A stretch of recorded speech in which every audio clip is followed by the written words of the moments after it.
And thank you, RM, for the invitation, Craig, all the folks who put this on. I know it's a lot of work, put something on like this. And it's an honor to be here. Thank y'all for showing up. I know it's not fun sometimes talking about health, natural, holistic stuff, but we'll try to make it interesting for you. Because the bottom line is we're super sick. We're the sickest country in the world, and it ought not be that way. And it's a scheme of the enemy, in my opinion. So we'll get into that here in a minute. And since he read my bio, I can skip through a lot of these first slides and get right to the good stuff. But before I start talking crazy talk, like heart attacks aren't caused from high cholesterol, and acid reflux is not from too much acid, it's actually from too little stomach acid. And cancer is not because of mutated genes. And vaccines didn't save us. I'm going to get into some crazy talk like that. So before I do that, I'm going to try to show you I'm a regular guy. And y'all just heard my story. That's Jamie and our 6 kids. And someone told me, don't show that slide if you're trying to convince them you're not crazy. Because 6 kids is kind of crazy. And she actually warned me. Her family's from Turkey. Her family's a cotton and peanut farming family. My dad tried to farm, I heard, when I was a year old. Everything didn't go good. And Mama said, get to town and get a job. So he moved. They lived outside of Belton on a farm, and he moved into town and got a job selling Xerox copiers. And that was 50 years ago, and he still sells Xerox copiers today. But so Jamie's family's up in Hall County. So I understand the farm life a little bit. One of my first patients in post, I remember, my nurse handed me the chart, and you know, when you go to the doctor, you tell them what you're there for. This guy said he was there for a sore throat. That was a chief complaint written on the chart. And my nurse walked by, and she was just kind of shaking her head and handed me the chart before I walked into that room. She said, I don't think he's here for a sore throat. And I went in there, and it was an older gentleman, and he was one of the county commissioners, I learned later.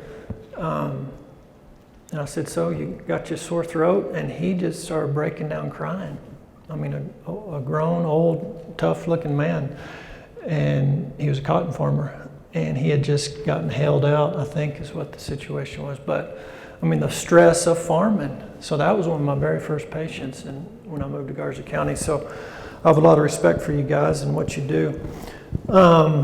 There's all my diplomas. I'm a real doctor. I get asked that sometimes. Went to UT Houston Medical School, graduated in 2002. So UT Houston, there's UT Houston, and there's Baylor College of Medicine. 2 amazing medical schools are right across the street from each other. And there's a nursing school right there, and a dental school, and a pharmacy school, and then a whole bunch of hospitals, including MD Anderson. So, you know, people think probably one of the top cancer hospitals in the world. So my point is I learned from this institution that's considered amazing. In a lot of ways it is. There's my 2 granddads they mentioned. That's my medical school graduation day. And like they said, they were small town country farmers. They did it, or not farmers, doctors. Actually, my dad's dad did a little farming too. But they did everything. They told me so many stories about driving out in the country and delivering some baby in people's houses. And they had their own hospital, actually, which I asked them, what was that hospital like? And it was basically just a big house. It had like 5 rooms where people could spend the night. It had a kitchen, and he hired 3 ladies to just cook the meals and stay overnight. And I mean, just kind of like an Airbnb actually, but it was the little hospital in Belton. So there's a clinic in Garza County. When we showed up, they were using the old 1950s hospital as a clinic. It was very inefficient, asbestos, and the Wi-Fi wasn't working, and it was just a inefficient setup. And to keep the doors open in a small town country clinic, because you have Medicaid and Medicare as your primary payer, they don't pay good. So you make up for that with efficiency, volume. Efficient 7-minute visits. That's the only way to keep a county clinic going that takes Medicare, Medicaid. And they had lost money for about 10 years in a row. The county taxpayers were making that up every month, $5,000 to $10,000 check coming out of the tax account from the healthcare district to fund this clinic. And they wanted that to stop. They wanted the clinic to be self-sufficient and get back in the black. And I said, well, it's a real inefficient setup, this old hospital. And because literally you got to go room to room to room. I mean, it's a sprint every day, and you cannot have inefficiency. And they said, well, if you'll turn it around, make some money, we'll build you a new clinic. And they did, and it was great. And so this was $1 million clinic. It's right there on 84 across from the rodeo grounds if you drive through Post. And in 1 year, that $1 million banknote was paid for. The tax money paid it off, because the tax money is just sitting in that bank account growing and growing and growing, because we were self-sufficient. So the point of this, and then so Texas Monthly came and did an article, and then the Washington Post came and did an article and followed me around for a week, put us on the front page. And I'm not trying to brag about this. What I'm trying to do is paint this picture that the system that I got trained in and the system that I excelled in gets measured by one thing. And every month, the business office from Lubbock would come with a packet that big and give it to those farmers who were on the healthcare district board every Tuesday, first Tuesday of every month. And that packet was the financials. Number of visits, number of procedures. Procedures is what you do with your hands. And they taught me in school. Procedures pay. Talking with your mouth doesn't pay good. So if I'm talking to you about your diabetes and talking to you about your acid reflux and writing a prescription, that pays a little bit. But if while I'm talking to you about your diabetes and your heartburn and your high blood pressure, your migraine headaches and your whatever, I can look and see, oh, you got maybe a little spot there I can burn off, a little precancer. There's a mole I can cut out. There's some earwax. I can pull that earwax out of your ear. That's literally, there's a procedure code. You code it for cerumen removal is what it's called. It pays about $120. So I learned while I'm talking to you about your chronic disease, I'm going to do something if I can. Pull out an ingrown toenail. So procedures paid more. So they taught me that. So this packet every month, number of office visits, number of procedures, the collections, how good was your front office girls at actually collecting. Anyways, we were in the top 95 percentile of all clinics in America on those numbers. So it was a well-oiled machine, and the Washington Post came and did their thing. And like Chris mentioned, after 7 years of this, we're raising our family in a small town. I'm the Friday night football team doctor on the sideline. I'm taking care of the nursing home in Garza County, the county jail inmates, the juvenile detention center, house calls on the weekend, living the dream. So everything's great, living my dream. And the Washington Post, and the money's coming in, and everybody's happy. The taxpayers are happy. And then that divine appointment happened where my nurse practitioner met a doctor up in Amarillo who told him there's no such thing as diseases, they're all consequences. And my nurse practitioner laughed at that, of course, but this doctor kept on and kept on and kept on. He was at a bed and breakfast, so he was stuck in this bed and breakfast all weekend with this guy, and he just kept coming at him. And finally my nurse practitioner said, all right, I'll do what you say. And he did what the guy said to do, and within 3 to 4 months, his chronic disease, which was celiac disease, which should be an incurable autoimmune disease, he was completely symptom-free. He could eat gluten again. And then he came and told me that after these 3 or 4 months of him working on it and basically getting cured or putting it into remission, he came and told me that. My nurse prac did. I thought, you're crazy. There is no way, because you can't cure that.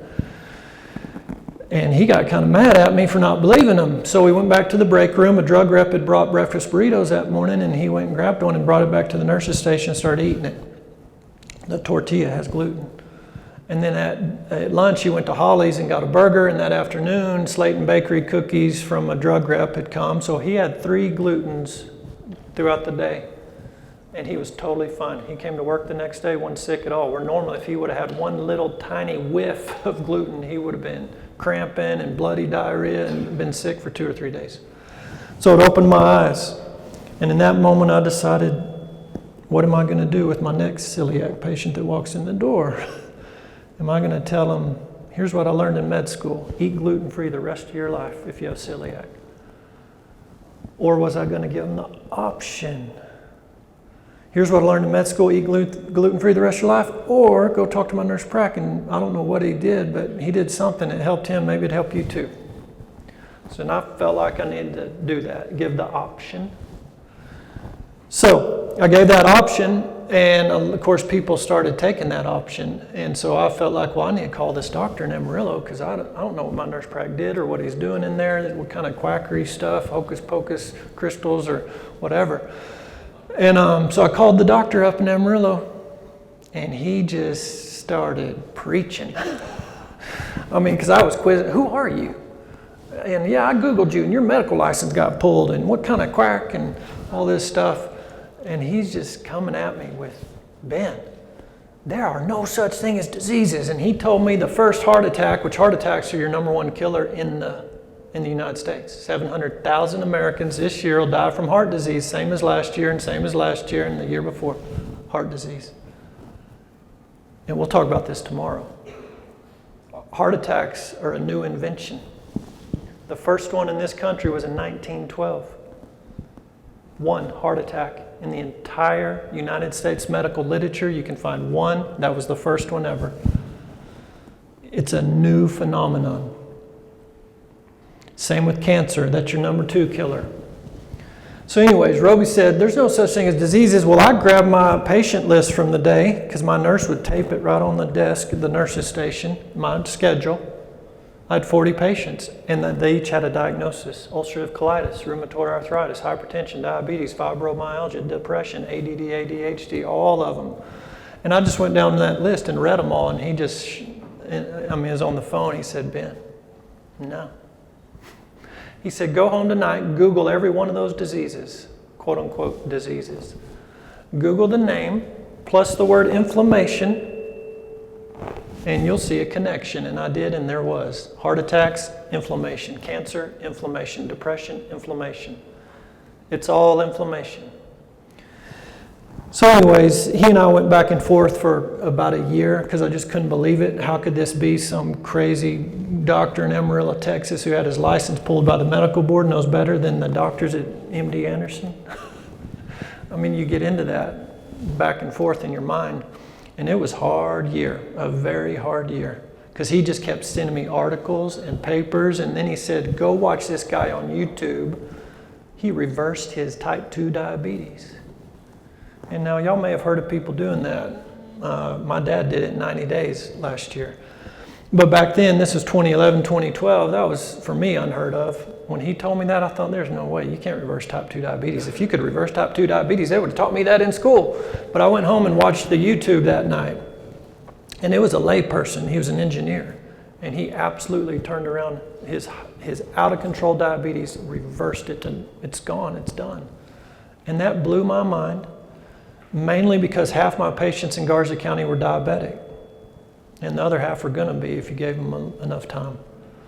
And if you're diabetic, you just increase your chances of cancer, Alzheimer's, heart attack, stroke, COVID death, everything. So if you can get rid of that thing, diabetes, you just really, really help that person reduce his risk of all kinds of stuff. So that got my attention. But still, then the other part of my brain kicks in. This can't be, there's no way. And then he starts sending me stats like this. United States comes in dead last in health outcomes compared to all the other countries. And this isn't a one-time deal. You can go back for 2 decades, or longer probably. It's every year we are dead last. There are all kinds of these are from all over through the years 2013, 16, 18, 23. It's always the same. We're retiring later, dying sooner, sicker in between. A distinctly American phenomenon. Dying faster than any other wealthy country. And then our kids are more likely to die than any other country. We have the highest infant mortality rate. This is the Commonwealth Fund. They look at all the health outcomes in every country every year, and they rank them. And we're dead last. Here's just some of it. Maternal mortality and infant mortality. On the left, you'll see here, this is infant mortality, deaths per 1,000 live births. We're number 1 by far. And this is when you take out the real preemies, because I'll have some folks who'll come up after and say, well, that's because we try to save these 23 weekers. 24 weekers. No, even when you take out the real preemie, our babies die more than anybody else. Maternal mortality, deaths per 100,000 live births, it's not even close. We're almost at 24, and the rest of the folks are down in the single digits pretty much. So more of our mamas are dying within 1 year of childbirth than anybody else. And you can go through whether it's teenage, adolescent, young adult, middle age, and older, we die younger than anybody. And our overall mortality, which is declining, is worse than any other country. So we're kind of in bad shape, but don't worry, it's going to get better. We're going to get to good news here in a minute. CDC, this was a number of years ago. They said the kids born after the year 2000, which I guess those aren't kids anymore, they're 25 now. But the kids born after the year 2000 will be the first generation that doesn't outlive their parents' lifespan. Meaning, if their parents are living to 80, these kids aren't going to make it to that. And this is the first time that's ever happened. These are old cancer stats, but basically 1 out of 2 men and 1 out of 2.5 women born after 1960 will have cancer. And actually that's escalating at a high rate now, post the gene therapy injection that came out recently. Autoimmune disease, MS, Crohn's, type 1 diabetes, and asthma, these are almost unheard of. When the doctors that taught me were in med school, never even saw or heard of autism. Type 1 diabetes, if you're a pediatrician, you maybe saw 1 in your whole career. I've got 5 in my practice. I'm not even a pediatrician. It's a huge exponential rise in these autoimmune diseases. Autism, this is an old slide, 2018, but when I was born in the early 1970s, we're at 1 in 10,000. Today, the current stat's 1 in 36. And the diagnostic criteria have not changed since 2011, so you can't say it's because we've changed the diagnostic criteria and we're just fudging these numbers.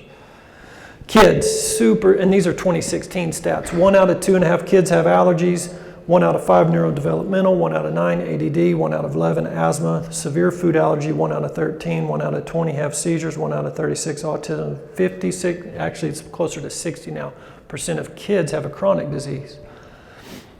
I talked to a pediatrician from Austin the other day because she has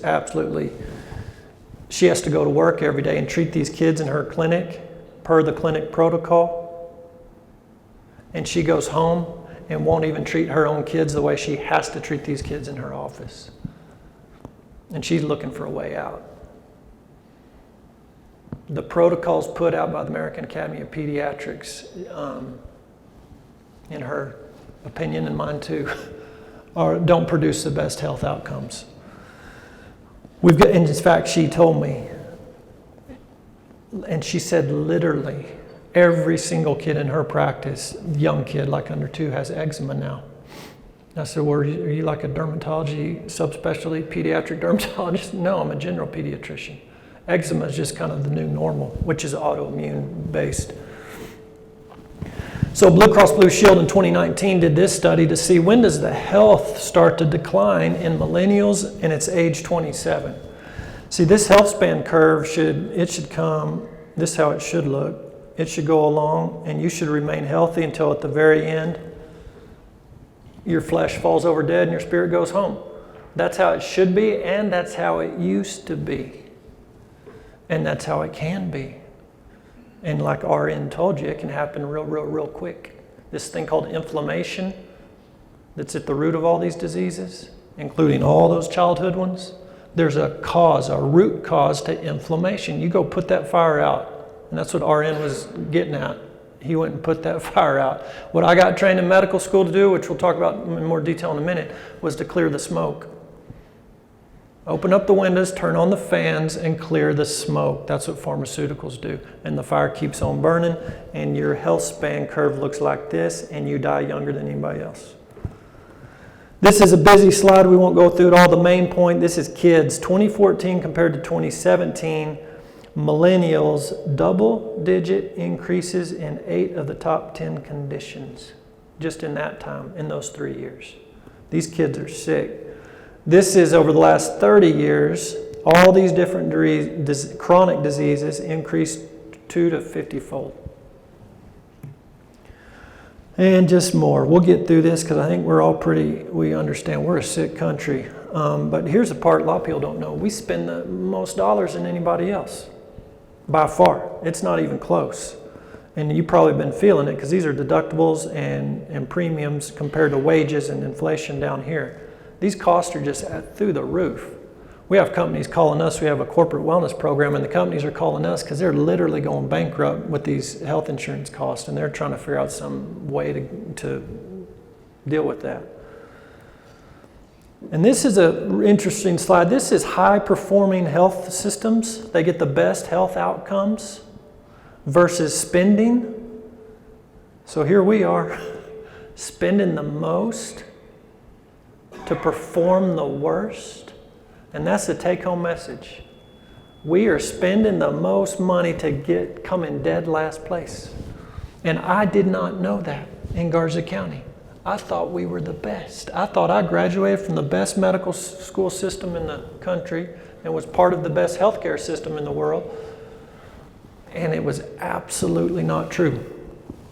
It was a shocker. It was an eye-opening shocker because I went to med school to help people.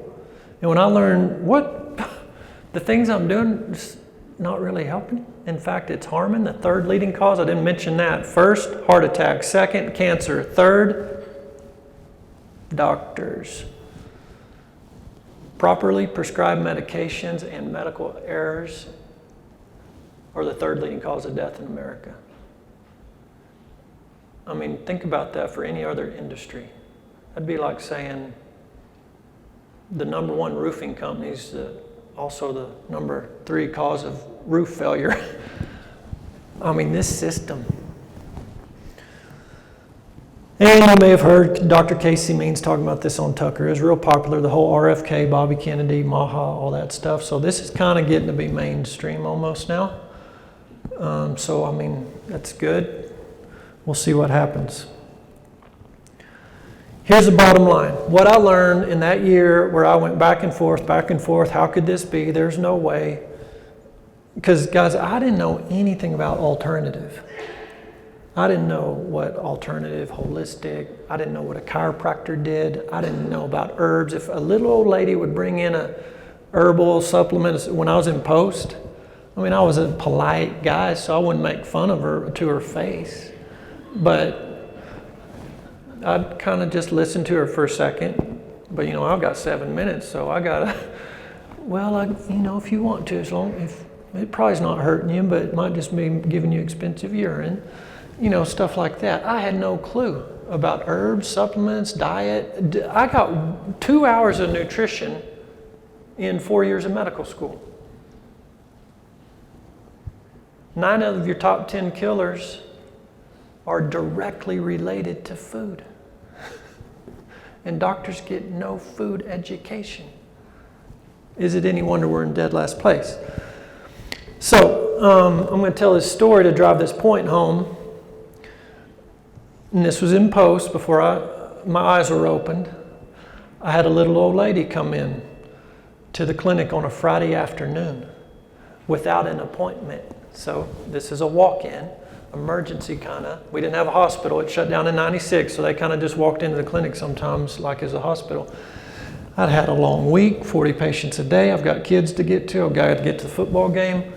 And when a little old lady walks in on a Friday afternoon unannounced with chest pain, that usually means not good, having a heart attack. So you walk into your doctor with a complaint, a symptom, chest pain. And a highly trained medical specialist like I was, I started asking her some questions real quick. Like, ma'am, tell me about this chest pain. Is it kind of a pressure more on the left side, like an elephant sitting on you, like a crushing heaviness? And going to your left arm and your left jaw a little bit, and you get a little pale and a little sweaty and a little short of breath with it, and it's worse when you walk and carry in your groceries, better if you sit down and relax? Or is it more in the center of your chest, kind of going up towards your throat, more of a burning, worse with spicy food, better if you drink some milk? She's like, that one.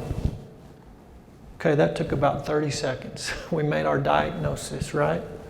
Acid reflux. And to be thorough, plus you get to charge for it, do an EKG just to make sure. But real quick, within 2 minutes, I'm writing a prescription for Nexium, 40 milligrams, 1 daily, number 30, 6 refills, name, date of birth, rip it off the thing and hand it to her. So, I mean, I'm 3 minutes and I'm out. We can get to the football game. And that old lady sat there and stared at me and said, I ain't taking that. You're just treating my symptom. And I looked at her like, what are you talking about? And I literally didn't know what she was talking about. I mean, y'all get it, but I didn't at the time, and doctors don't at all get this. And she just kept talking about a symptom, treat my symptom. I'm like, no, you got a disease, acid reflux, gastroesophageal reflux disease, GERD. D's for disease, GERD. And this is your disease, and you got this, and this is a treatment. And she's like, no, treat my symptom. And I tried to scare her into it. Said, ma'am, you know, if this esophagus keeps getting acid in it every night when you lay down, it could turn into esophageal cancer. And you don't want that. That's real bad, which is a true statement. If you have too much acid in your esophagus for too long of a time, it irritates those cells. They're not designed to see acid. Your stomach is. There's a nice mucus layer in here, and it'll protect those cells, stomach cells, but your esophagus doesn't have that. So it was true. But anyways, it was fear trying to scare her into it. And she said, no, you're just treating my symptom. I'm not doing that. And so then I tried to go biblical on her, said, ma'am, Adam and Eve in the garden, they sinned, death, disease, and dying came in. And, you know, lucky for you, God made smart doctors with brains who can figure all this out and come up with these medicines to help you. So come on, take this. And she just wouldn't do it. And so I said, ma'am, there's only 2 options here. Suffer, maybe get cancer, and die early, or take the medicine. It's real simple. 2 options. Option 1, option 2. And she just wouldn't do it. And I finally just politely folded that prescription, put it in her purse, said, I can't make you go down to the pharmacy and get this filled, but there's your options. What she was asking for was right here. Option 3. Fix this thing. I wasn't born with it. I haven't had it for 70 years. What's going on that made this come? Medical school does not ask that, doesn't encourage students to ask that. They sure don't teach it. They do not teach the fix. And we are so far down this road, because this started in 1910 is where this started. We'll talk about that in a minute.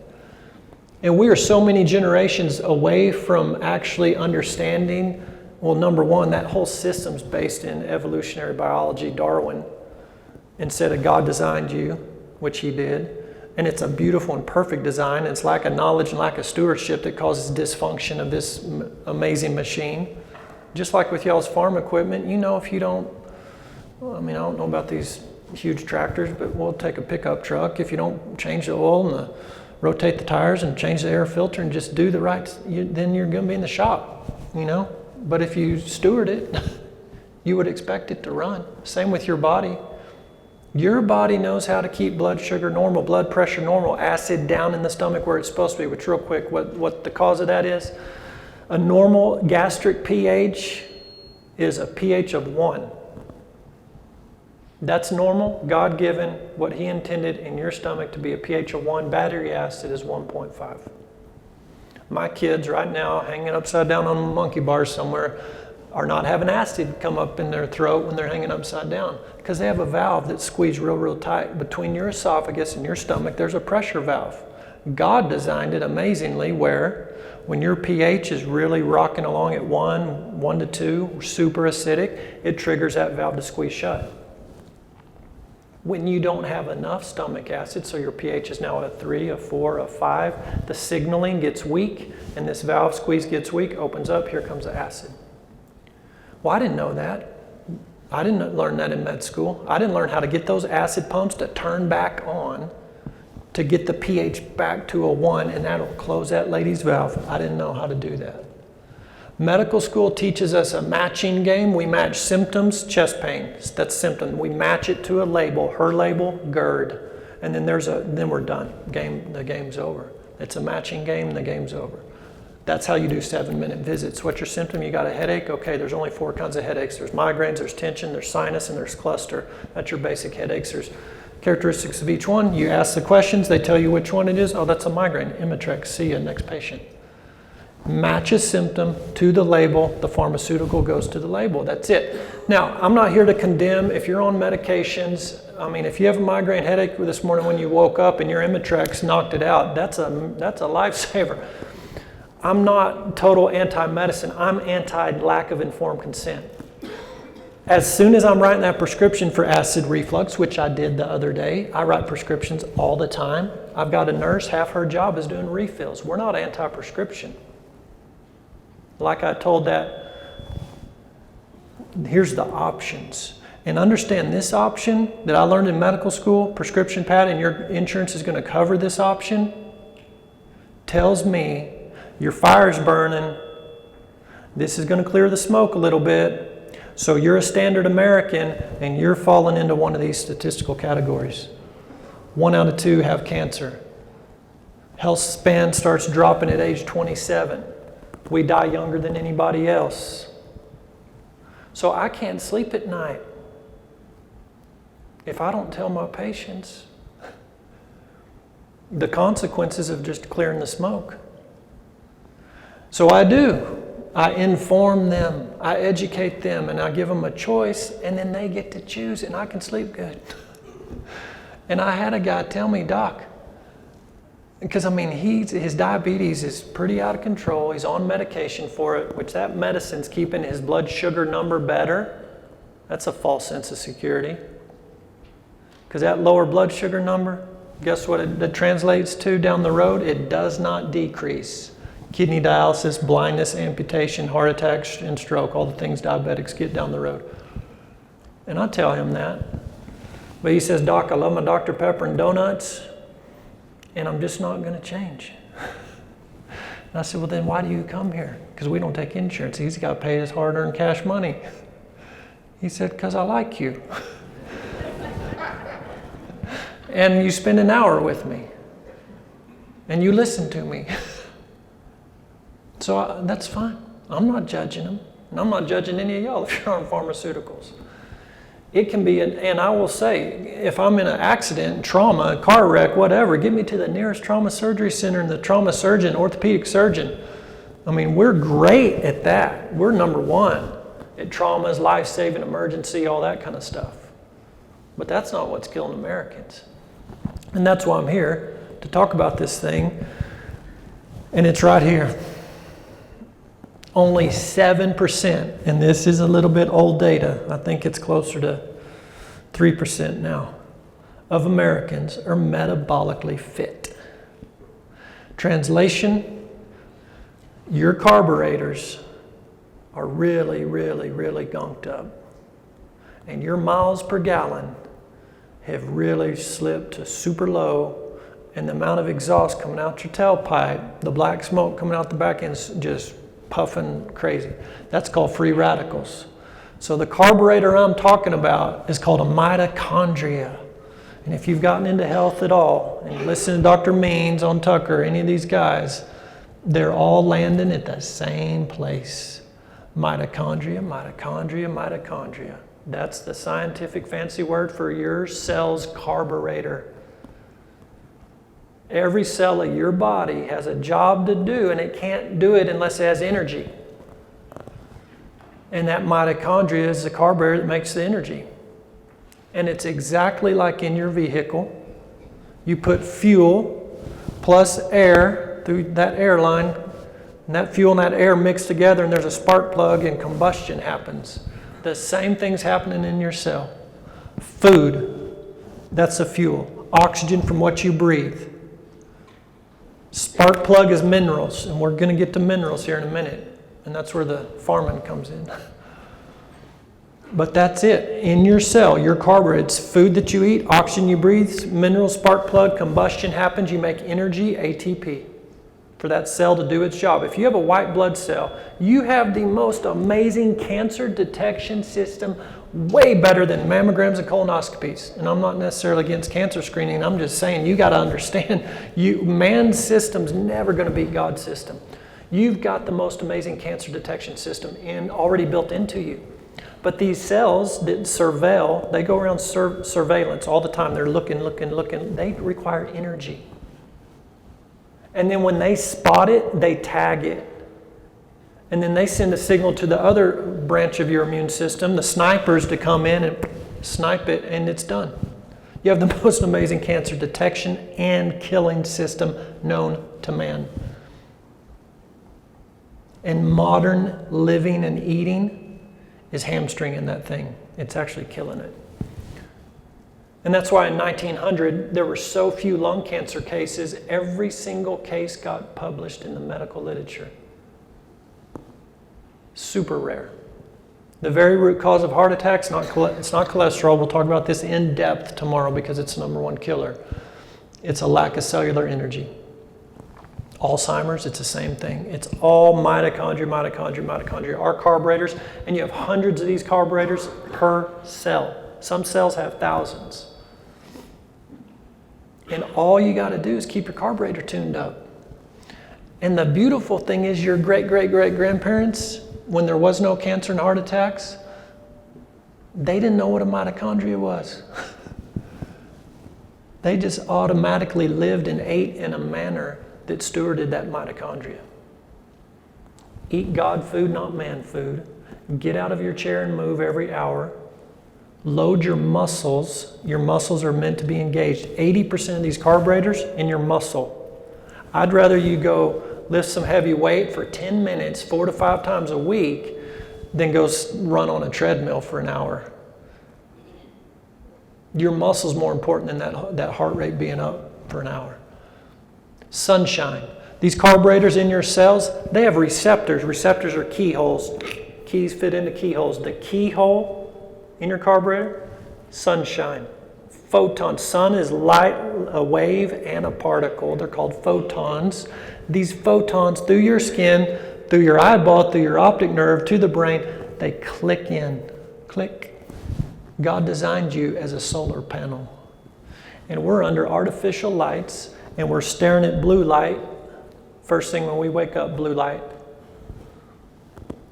I'll tell my patients, I want you to go every morning, drink your coffee outside while the sun rises. And they think, what's that matter? I'm telling you guys, it's the simple thing. Stand up every hour, load your muscle, get in the sun, eat real food. It's some basic stuff.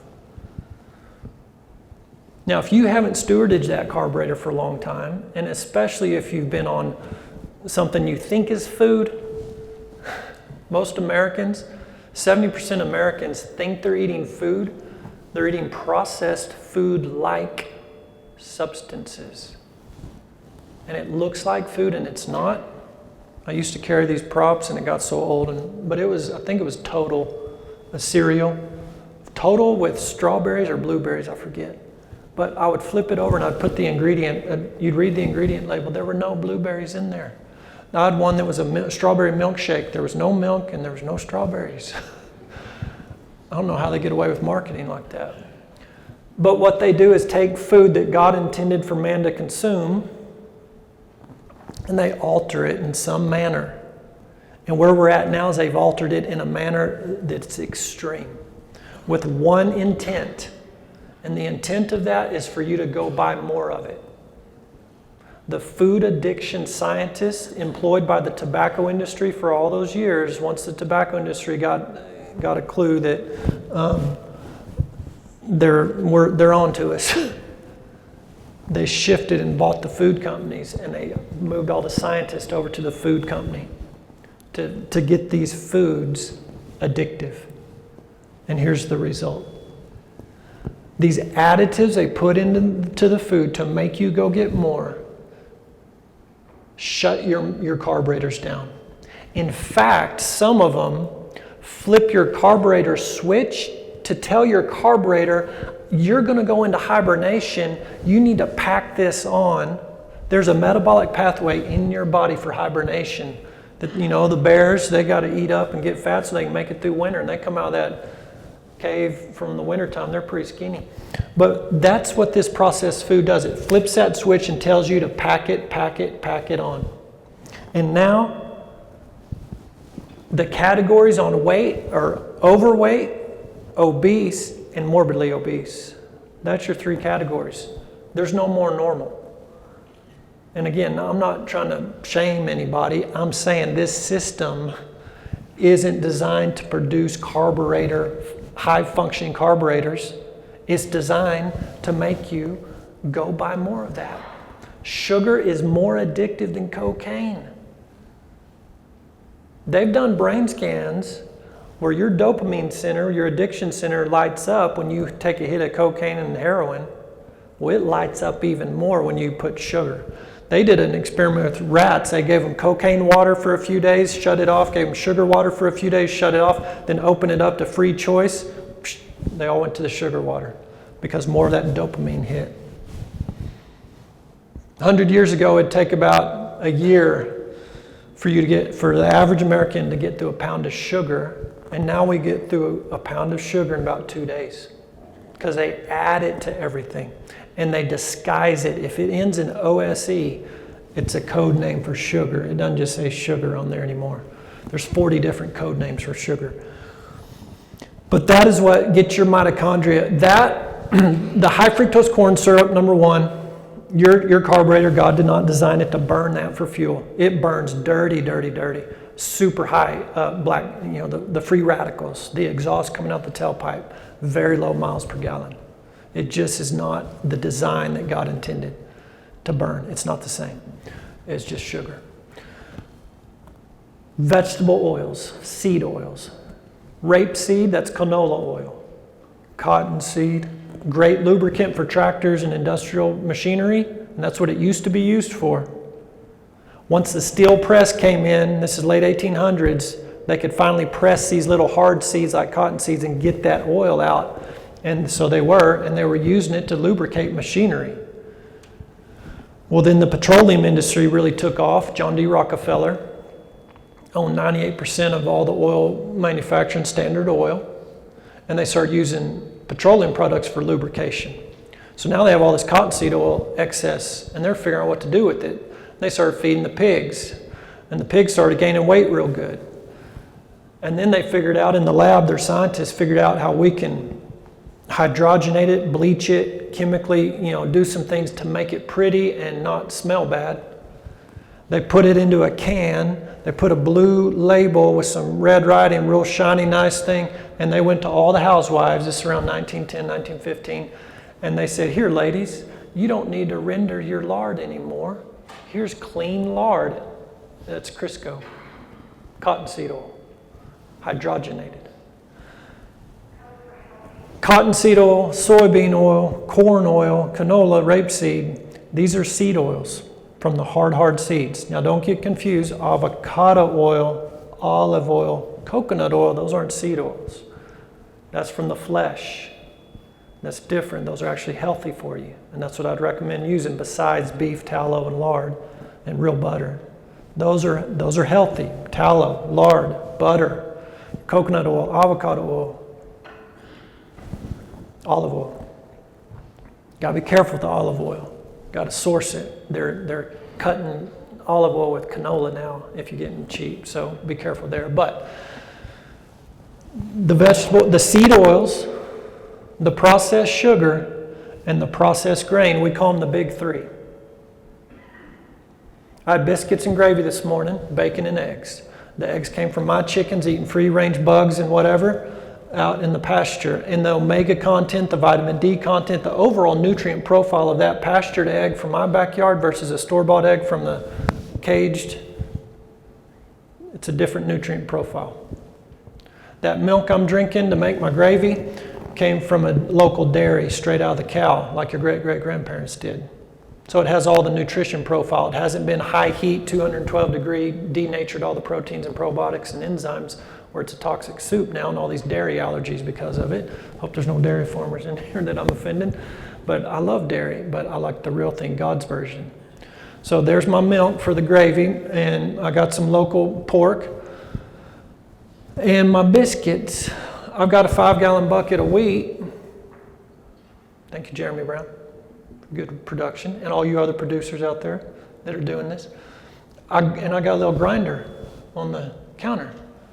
And instead of going to get my cup of flour out of the enriched white flour sack, I go to my 5-gallon bucket and scoop this wheat berry. And I throw it in my little grinder on the top of my counter and hit a button, and it grinds it. And in 20 seconds, I have flour that is full of nutrients. 40 or 50 different nutrients in that nutrient profile versus 5 in the enriched white flour. And those 5 are enriched with the synthetic man form of these vitamins. So when the millers in around 1920, the millers in the Southeast figured they can sift this fresh milled, they can sift it and bring out the germ and the bran, because the oil from that wheat germ oil, which is high in vitamin E, which is super good for you, that goes rancid within a few hours of you grinding it. So they figured how to sift it. Now they have the white flour. They can sit on a shelf for a long time. They can put on a train, ship it across the country, the shelf life is, and then they get to sell this to the feedlot and feed the cows all the nutrients from the germ and the bran. So that's what they started doing. Well, pretty quick, people started getting sick in Georgia and all through the Southeast. The psychiatric hospitals in particular started filling up, and they investigated this thing and traced it back to the white flour had 0 nutrients in it. All it was starch and protein, no vitamins, no minerals, and people were dying from mineral and vitamin deficiencies and getting real sick. And actually the government said, you got to put that back in. And the millers said, no way, we're getting a double dip here. The feedlot's paying us, then the good shelf life on the white flour. And they said, well, at least you got to enrich it, put some of this back into it. So they put iron, a toxic source of iron, by the way. The best iron you can get is from red meat. That's what God designed for you to have. This iron they put in the enriched white flours, it's like rusting you from the inside out. One of the top things we do is pull blood out of our patients. Bloodletting, basically. Go donate your blood because you got to get rid of this extra iron. Because that enriched iron that goes into you, there's no way for it to get out of you. A menstruating woman's going to lose a little every month, but otherwise it is stuck in your tissue, and it is driving that inflammation, that oxidative stress, that black smoke out of the tailpipe of your carburetor. But anyways, iron, enriched iron, and then 3 B vitamins they put back in there. So 4 out of 50 that God put in there. And in 1998, they figured out these babies and birth defects, neural tube defects, they put in a 5th, folic acid, another kind of B vitamin. So there's 5 man versions of them. So back to my biscuits, gravy, and bacon. You can eat good. I mean, I consider that eating good. Chicken fried steak. If I'm frying something, though, it's going to be in the right kind of oil. It's probably going to be in tallow, lard. That does not cause heart attacks, and we're going to go into that tomorrow in depth. There's that mitochondrial carburetor I'm talking about, and this is your take-home message. Walking out of here, I want you to just remember, I need to steward my carburetor. I need to tune up my carburetor, and every morning when you wake up, you should be thinking, how do I keep my carburetor tuned up? And mostly just think about your great-great-grandparents. They were outside in the sun. They were working in the sun, gardening in the sun, plowing in the sun, washing their clothes in the sun. They were in the sun. Sun doesn't cause skin cancer. I don't have the slide, but there's a direct, you can overlay sunscreen and skin cancer rates. Skin cancer is a new phenomenon.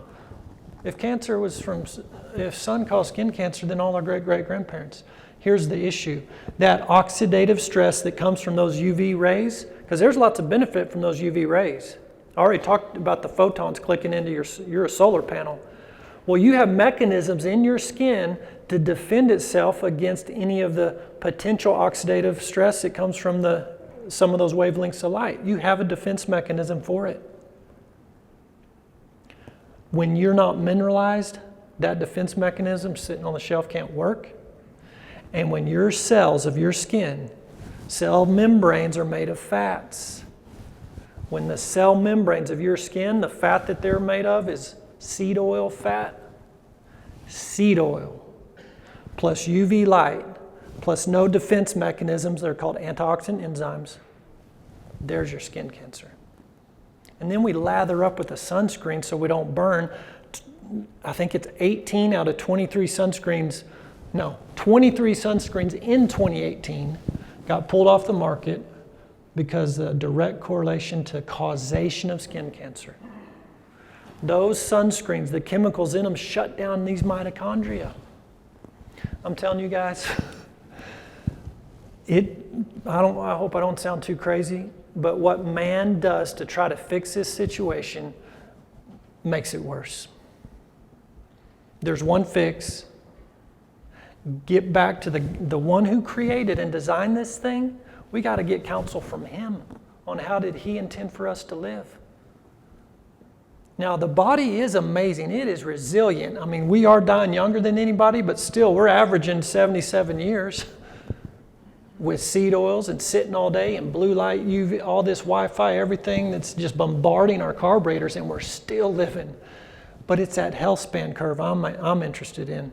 God did not design us to be so sick, so fatigued, so brain fogged, so loaded up on pharmaceuticals dealing with symptoms, and then our doctor every other week and having to be on good insurance to have a good copay to cover my pharmaceuticals, and I'm going to get this surgery and that surgery, and you just get in that system, and you can't just go be the mom and the dad and the grandma and grandpa you're supposed to be and go be who God made you to be because you're so distracted and brain fogged and fatigued. That's what gets me.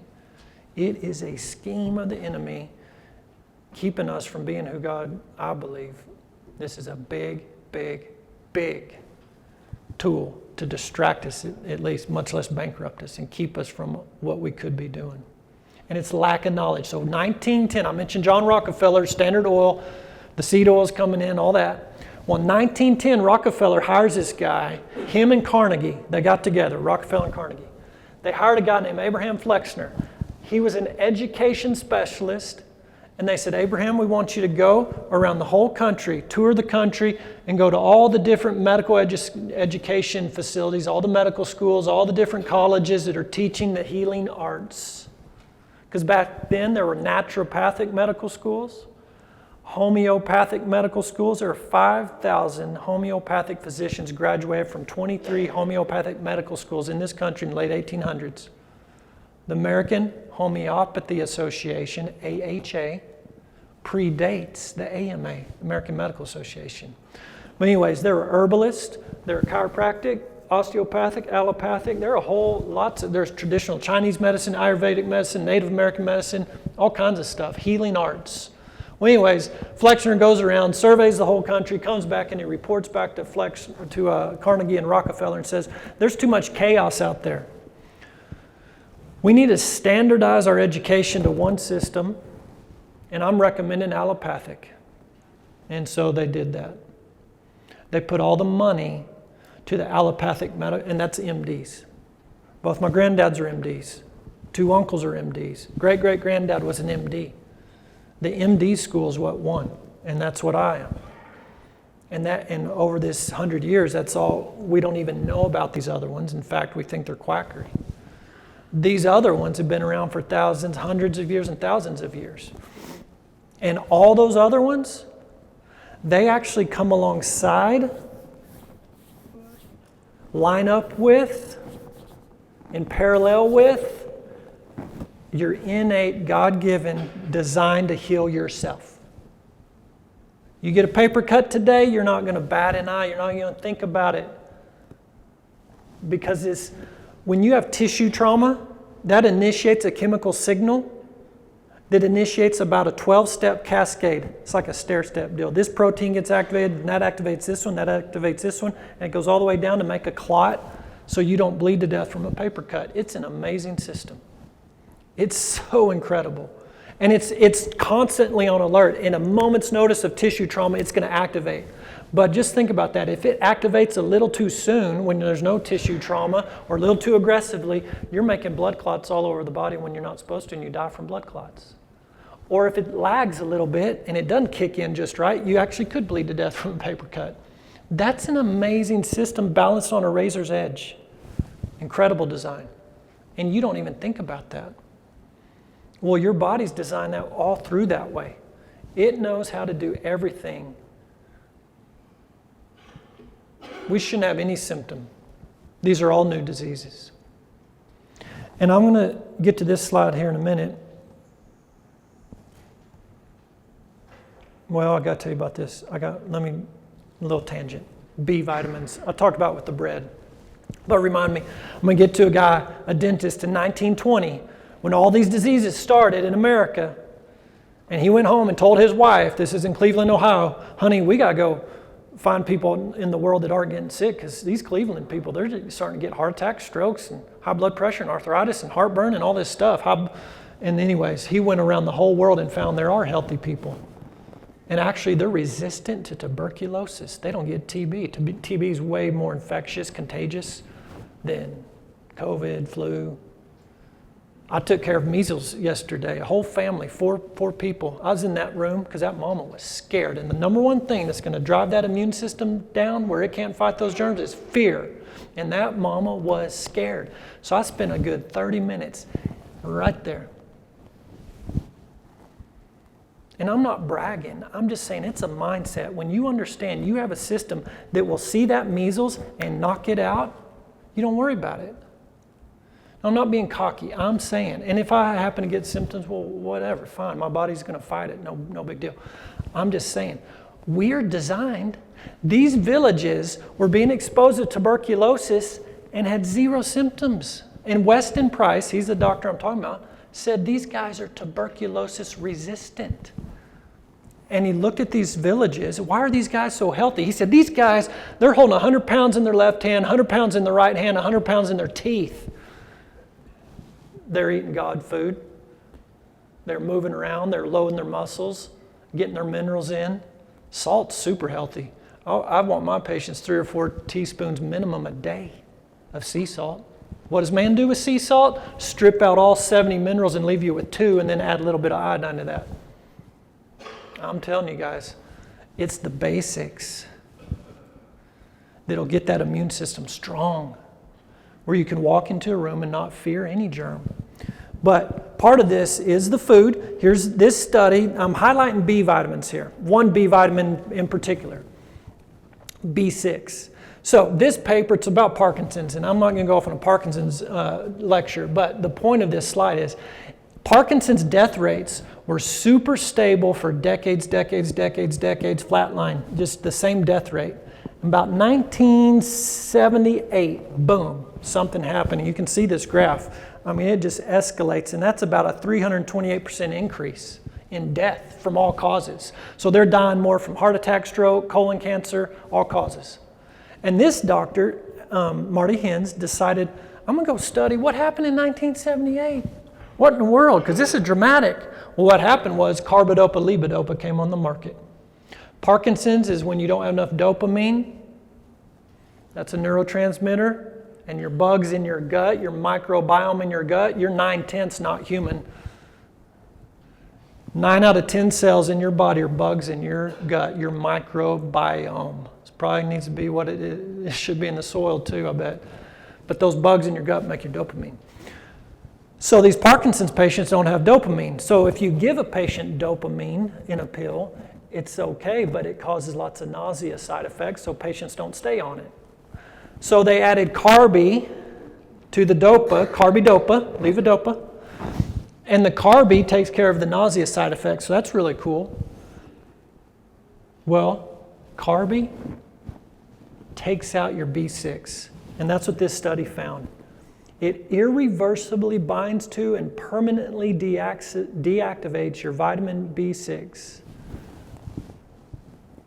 And it goes on to talk about there's 300 different enzymes in your body that require B6 to turn on and work. Enzymes are the workers in the body. Sunshine hits your skin, changes the cholesterol in your skin into vitamin D, which is actually a hormone, not a vitamin. But that doesn't just presto happen. The sun initiates a cascade, a chemical cascade, but it turns on an enzyme. So the enzymes are clipping and adding things, molecules, to change cholesterol to D. So the enzymes are the workers. So there's about 9,000 enzymes in the body. 300 of them, they're parked on the sideline. They won't work until B6 comes in and clicks in, turns them on. Now they go work. You got to have B6 for these things. So this drug inactivates B6. Those enzymes don't work, so now the body's not working right, and the increased death rate comes from it. That's one vitamin. This is out of this metabolic, so this is metabolism, all these biochemical reactions in the carburetor. Here's one of them right here, the citric acid cycle, Krebs cycle. And I highlighted the different B vitamins needed for this one little process, B1, B2, B7, B3, B5. You start knocking out your B vitamins, which fresh milled bread has them, beef liver has them. Our grandparents, they ate the organs. We chunk the organs to the curb and feed to the dogs, and we eat the muscle meat. You've got to eat the organs to get the good vitamin profile. But my point is, you take out just the B's and this whole system starts to break down. So what if you start taking out the minerals? This is a graph going back to 1900. This is foodborne minerals, milligrams per 100 grams, versus, now this is correlation. When I see correlation, doesn't mean causation, but it sure should mean investigation. Man, there's a pattern here that seems to line up. We better go investigate this thing. So here's all the minerals, phosphorus, selenium, you can read them all there, 1900. So mechanized farming comes in, the plow. Breaks up that soil. I'm sure y'all know, y'all are here. You disrupt that fungi in the soil. Well, that fungi is what's giving that soil the porous, spongy cake consistency so it can hold and retain water. And it's those water droplets that the bacteria live on. So you disrupt fungi, you disrupt the hydration and bacterial environment. What's the bacteria in the soil that's working on the rock and the stone and the pebbles and all that to release the mineral into a water-soluble form the plant can take up in the root? We got to have those microbes in the soil. So the plow comes in, you disrupt that fungi, you start the process of disrupting the microbial life in the soil, and we see the mineral content start to go down. Well, that also creates a weakened plant. And productivity is down, yields are down. So here we come with the synthetic fertilizers. That gets the green revolution going, whenever about 1950-ish. So that's great. Production's up, yields are up. The green is there, but it's out of balance. It's so much like pharmaceutical. Treat a symptom. We don't think about the long term. I didn't finish that flat tire. The reason there's a flat tire on that option 1, 2, 3, my wife had a slow leak in her Tahoe one day, and I didn't have time to do anything but fill it up. Actually, my air compressor was broken. I had to run down to Allsup's, put a quarter in the thing and fill it up. But it was a real tiny leak, real slow leak. So about 4 or 5 days later, it was flat, kind of flat. I went and aired it up again. And then 4 or 5 days later, so she could still drive on it and go and do her things and get the kids everywhere. And every 5 days, I just go air it up, air it up, air it up. It's cheap, it's easy, it's quick, it's getting the job done. But I didn't think about the life expectancy of that tire is going down. The pressure on the other tires, the shocks, the struts, the alignment, I didn't think about any of that. And that's what we don't think about long term. We think about the quick. Give me the quick. Anyways, that comes in. So now we got an even weaker plant because our minerals are imbalanced and the microbes and all that. It's just this. So now we got a weak plant and we got these pests coming in on it. So we got to use these chemicals to deal with the pest. But look at this mineral content. It just keeps going down, down, down. Then, of course, glyphosate, and I understand the weeds. I've got farmer friends. I've got one. I won't point him out. He's sitting over here. But I know about this grass. I know that grass can overtake you. I'm sympathetic. So, I'm not saying I'm not here to dog all this. I'm just saying it's a system problem, and together corporately, there's enough man, brain power, woman, and brain, everything in here, and most important, God will show you the way. There's a kingdom way to do this thing, and He's bringing the kingdom, and He's going to show you. That's what He's doing in medicine. And it's not about being perfect. It's not about getting it all done on day one. That's why it's so unique and individualized at our clinic. Where are you at, patient? What can you do today? You can probably set an alarm on your phone and stand up from your office chair once an hour. I'm not saying do anything but stand up. You can probably, next time you go to the grocery store, don't buy iodized table salt. Get the pink stuff. Get some Celtic sea salt. Get Redmond's real salt. One little change. So incrementally. But what we know about that glyphosate, it's a chelator. It chelates those minerals so they're not usable. It's also an antibiotic, so it kills the life in the soil, the microbes in the soil. So it's just this perfect storm of And I understand we got to have food production. And I mean, I know some of these other thoughts. And it's same in the medicine. I mean, I tell doctors this, they're like, there's no way. And there is no way in that system. You got a 7-minute visit. The patient's not looking for this real truth. I mean, yeah, it doesn't work in that system. So you got to start figuring out ways to slowly exit. That's why these doctors are calling me from all over the country. How'd you get out of this system? It's killing them. And people don't trust doctors anymore. We went from 70% approval, trustworthy, January of 2020, and now we're at 40%. And I sure don't blame y'all. I had a patient drive 12 hours from Missouri for us to be his doctor. I said, why are you doing that? Surely there's some doctors between here and there. He said, yeah, I got 4 doctors at home. I don't trust a single one of them. And I'll drive 12 hours to see you. And I'm not here to drum up business. In fact, we're super, we got a waiting list. Now, we got a wellness program. We can teach you this stuff, but that's our health coaches. But back to this. So there's been a result of mineral depletion of our food. This is some cabbage, carrot, parsley. You can see there, I'm not going to spend a lot of time. There's multiple studies talk about this over the past 50 years. Here's one slide that kind of puts it into perspective. That's how many apples you'd have to eat. And this was in the 1990s. It's probably double that now. When the microbes, the biology in the soil is damaged or absent, then the minerals in the food follow suit. And therefore, your carburetors don't work good. Now, I'm not going to blame it all on plowing and chemicals. It's a multifactorial thing. And I'm going to tell you honestly, guys, your carburetors can handle this processed food a little bit. Y'all don't tell anybody I'm saying this. If you will load your muscle, if you will get in the sun, and most importantly, be at peace. And I know I'm talking to farmers here, but that fight or flight, it kills your mitochondria, your carburetor. And in my experience, I'll get a little personal here and wrap this thing up. We got to get beyond stress management. And we got to get beyond trying to fix our circumstances, because that's impossible, as y'all know. When it rains, and when it doesn't, it doesn't. We got to change these right here. The filters, the lenses that we're seeing the world through.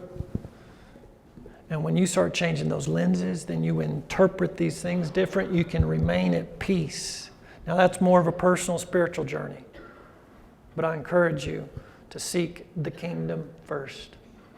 You seek the kingdom first, His way, the way. He will show you. I felt in my heart, the Holy Spirit told me a couple years ago, you've been reactionary, last resort.